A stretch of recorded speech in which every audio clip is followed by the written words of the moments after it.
Ці заўважалі вы, як часта мы самі сабе заганяем у глухі кут думкай, што позна штосьці змяніць? Гэта пачуццё, што цягнік з'ехаў, а мы засталіся на пероне, у нас не аднекуль з космасу. Гэта прамы спадчынны прадукт Савецкага Саюза. Нам дзесяцігоддзямі убівалі ў галаву, што пасля пэўнага ўзросту чалавек гэта проста адпрацаваны матэрыял для сістэмы, і ніякія змены немагчымыя. Нам хлусілі. Мяне зваць Святлана Пятакова, я даследую посткаланіялізм, мову, ідэнтычнасць, як постсавок у Беларусі і ўкраіне паразітуе на нашых страхах. Гэта тэма вельмі важная, бо пакуль мы верым у савецкія міфы пра позна пачынаць, мы застаемся зручнымі для сістэмы. Дарэчы, пра сістэму, але ўжо сучасную. Тэхналогіі Ютуба пакуль не вельмі любяць беларускую мову. Алгарытмы даюць мінімум падтрымкі, а запусціць Google Ads для прасоўвання па-беларуску проста немагчыма, таму што гэта unsupported language. Таму адзін мой алгарытм – гэта вы. Калі ласка, паставьце падабайку, падпішыцеся, пакіньце каментар і падзяліцеся гэтым відэо з сябрамі. Гэта адзіны спосаб рабіць гэтую глухую сцяну.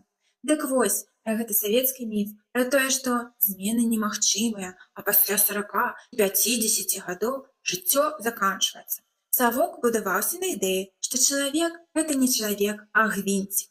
Калі гвинтик зношваецца, яго задача – ціха сядзець на лаўцы і не рыпацца.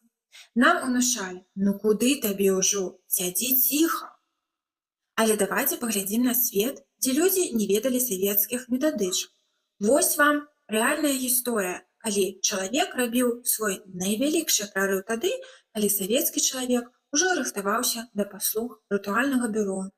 Мой сённяшні прыклад – гэта Гарланд Сандерс, той самы палкоўнік KFC. Чалавек, які ўсё жыццё перакідваўся з адной працы на іншую, быў і кандуктарам, і пажарным, і фермерам. Сваю першую сапраўдную курыную франшызу ён заснаваў, калі яму было 62 гады.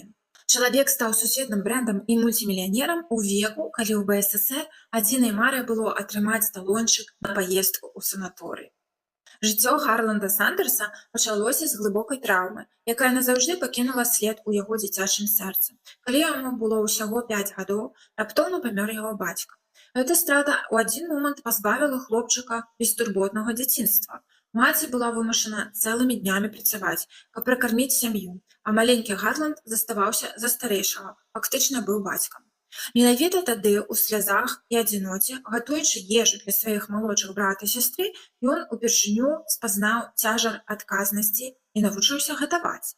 Па сутнасці, яго знакаміты кулінарны талент нарадзіўся не ад добрага жыцця, а ад ранняга гора і патрэбы выжываць.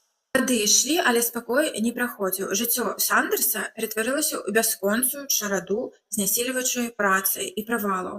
Ён браўся за любую справу, быў качагарам на чыгунцы, страхавым агентам, фермерам, працаваў на запраўцы. У 30 гадоў ён так і не ведаў, хто ён. Нават калі яму ўсё ж такі ўдалося адкрыць невялічкую паспяховую сталовую, новая аўтамагістраль, пабудаваная ў абыход гэтай установы, у адзін момант знішчыла ўвесь яго бізнес. У 65 гадоў ён застаўся практычна ні з чым, толькі з мізэрнай сацыяльнай дапамогай і рэцэптам смажанай курыцы ў кішэні. І самым вялікім выпрабаваннем была жорсткасць людзей і іх неразуменне.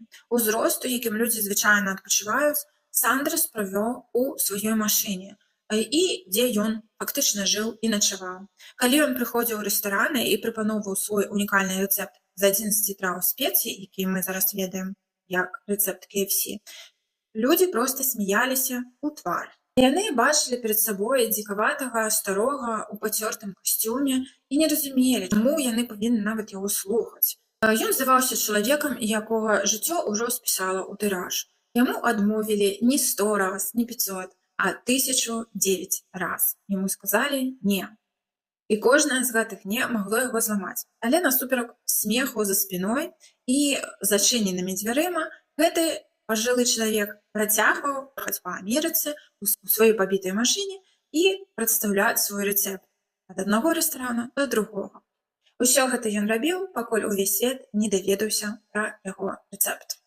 Дарэчы, калі вам падабаюцца гісторыі вядомых брэндаў і людзей, якія за імі стаяць, я пачала новы канал, дзе я распавядаю такія гісторыі. Глядзіце спасылачку ў шапцы профілю і у мяне там толькі 7 падпісчыкаў і там 3 з іх гэта мой кот, сабака і дзіцёнак. Таму вельмі вітаю на канале. Там усё пра брэнды L'Oreal, Toyota, KFC, Lego.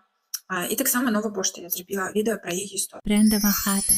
Тут усё пра брэнды па-беларуску. Прыклад заснавальніка KFC гэта не пра амерыканскую мару. Гэта пра тое, што чалавечы патэнцыял не мае тэрміну прыдатнасці, калі яго не душыць ідэалогія. Звычайна, калі вы думаеце, што вы ўжо старыя і вы нічога не зможаце зрабіць, то вы проста не пачнёце нічога рабіць, а гэта вельмі зручна сістэме, палітыкам і людзям, якія абараняюць статус-кво. Чалавек, які верыць, што змены немагчымыя, гэта ідэальны грамадзянін таталітарнай дзяржавы. Такім чалавекам лёгка кіраваць, там успрымае бездзейнасць як норму. І звычайна савок хацеў, каб мы верылі ў сваю бяссільнасць. Але праўда ў тым, што мяняць сваё жыццё, сваю краіну і свой лёс ніколі не позна. Гэта вывучаная бездапаможнасць. Усяго толькі цень мінулага, яе трэба адкінуць і ісці далей. Калі вам падабаецца відэа і мой канал, падпішыцеся, калі ласка, на яго, алгарытм мяне не прасоўваюць ніяк. Паставьте, калі ласка, падабайку да відэа і напішыце каментар. Ведалі гісторыю заснавальніка KFC? Мяне яна проста настолькі надыхае, у мяне яшчэ столькі наперадзе планаў, калі я чую такія гісторыі. А як вам? Мы, беларусы і украінцы, сёння разам праходзім праз вельмі цяжкі шлях. Але я веру, што сумеснымі намаганнямі мы вырвемся з гэтай каланіяльнай пасткі, мы ачысцім свае мазгі і пабудуем нармальную, вольную будучыню для нашых дзяцей. Да сустрэчы ў наступных відэа!